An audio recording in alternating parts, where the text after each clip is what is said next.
And I don't really believe for 1 minute, Rebecca, that you thought for 1 second that she was actually wanting to go drown people. Oh, no. I mean, it was an irresponsible thing to say, a little off color, maybe not something you want to, if you're in the public eye, that you want to. It might have been a publicity stunt, for all I know. I mean, as far as the propagandists go, that could be, their shtick. But you and I both know, and especially with the friends that we have, and one in particular that's got some of the best Facebook posts ever. And he's going to probably come on here soon and talk about our puppy dog that we got over here. We raised enough money. But it's like, man, if you do that, I'm going to kill you. Yeah, I'm not really going to kill you. You know what I'm saying? If you don't shut the hell up right now, man, I'm going to kill you. But you know what? But now in our society now, the person that you say that to, he runs and tells. Back when I was a kid, if somebody said, "Hey, man, I'm going to kill you," all right, bring it. Let's do this. I knew they really didn't mean they were actually going to end my life. It was more of a trash talking thing, So I don't think she was actually telling people, hoping people go drown themselves, because people have enough common sense not to go drown themselves, especially over something silly like politics. But it was an unfortunate thing that she said. But to say that the police should get involved, it's a terroristic threat, that's not even close to a terroristic threat by law. So the person that was talking about this on my Facebook page was saying, if some high school kid put some video together that said that he was going to go drown the chess club,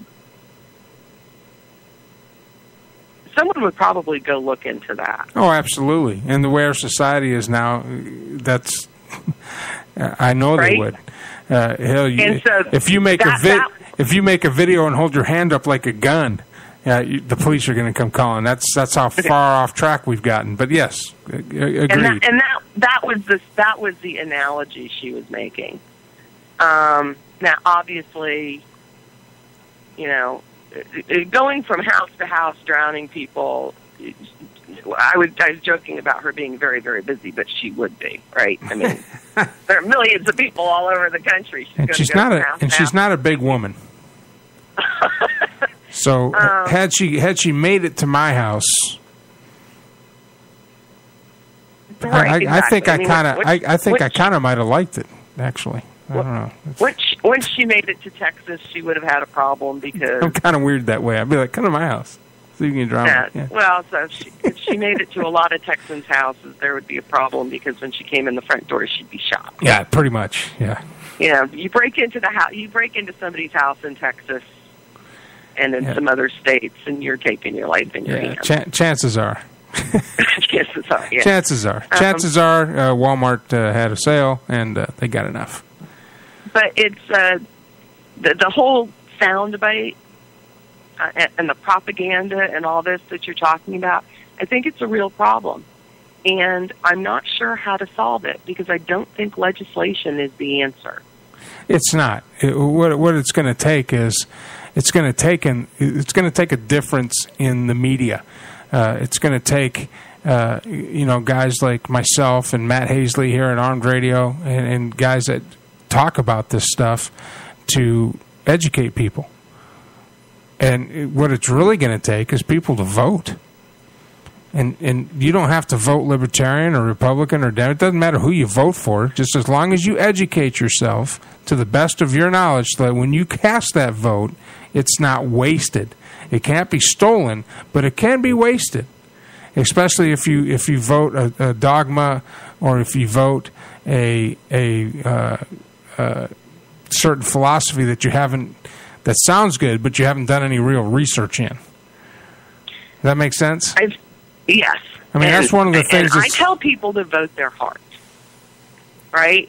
Go, and in order to find out what your heart really thinks, you have to educate yourself enough to know, what's really out there, and you need to know enough about yourself, what you stand for, your ethics and morals, to find out what's right for you.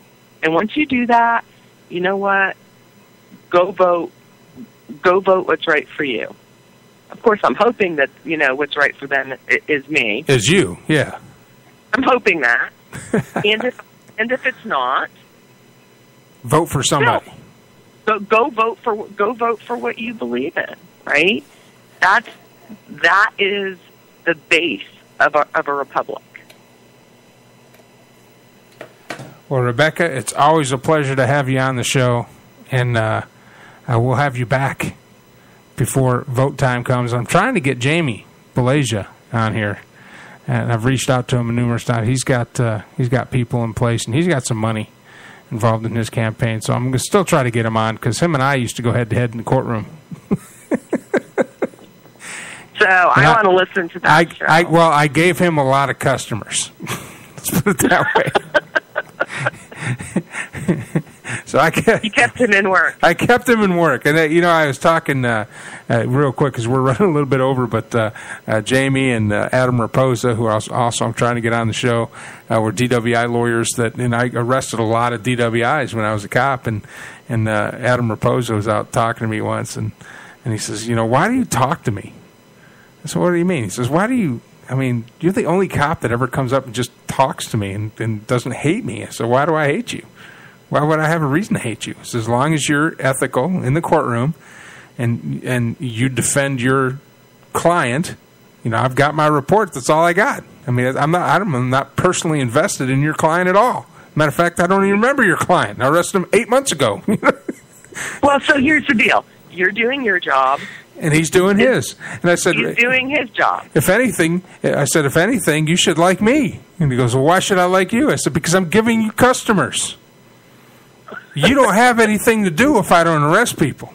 He says, that makes a lot of sense.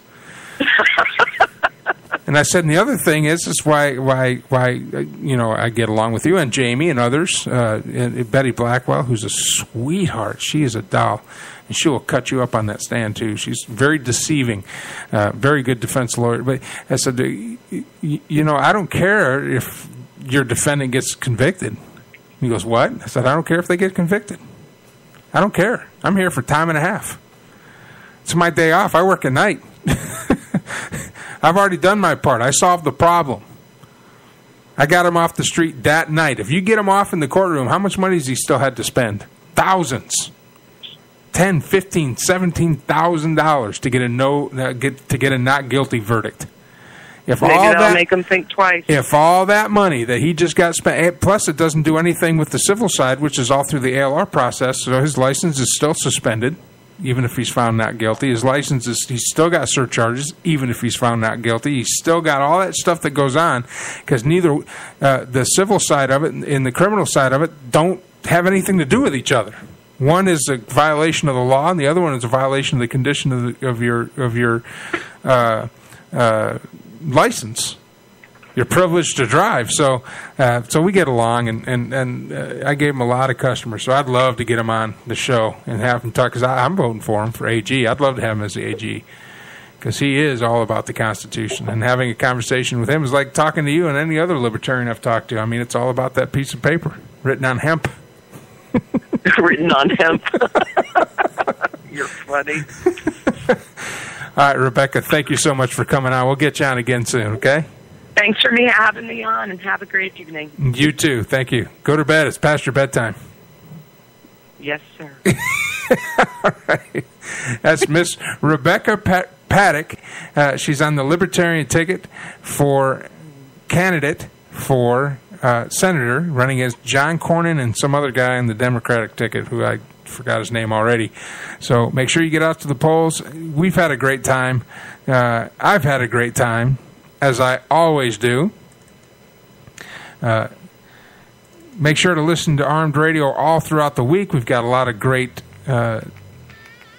shows on, starting tomorrow night with Valenissima. She comes on, Talk Time with Val at 7 p.m. Central, 8 p.m. Eastern. And then at 10 o'clock Eastern, 11 o'clock Central, Night Talk with Joe Rocks. The train wreck that is Night Talk. But it's a great show. He's got like 57 co-hosts. Matt Hazley closes out your week at 10 p.m. Central Time. Straight Talk with Matt Hazley. That's on Friday nights. And then I crank it all up again on Monday morning at 6 a.m. Central, 7 a.m. Eastern. Join me for a cup of coffee. We'll talk about it. You can call in. We got to set it up now. So during Monday Morning Brew, you can call in and talk. We'll have a cup of coffee. We'll just talk about the week and get you going. Then Monday night, Spot On with Lino and Tom. Kicks things off at 7 o'clock, 8 o'clock Eastern. And then Matt Hazley, 9 p.m. Central, 10 p.m. Eastern for Straight Talk, because it's probing time. Matt has a great show, and I've run way over, so I got to get out of here. Thanks for listening, folks. See you Monday morning, and see you next Wednesday. Keep it tuned in right here for music 24 hours a day, 7 days a week, 365 days a year on Armed Radio Global. I'm Mike Allen, and this has been On the Air.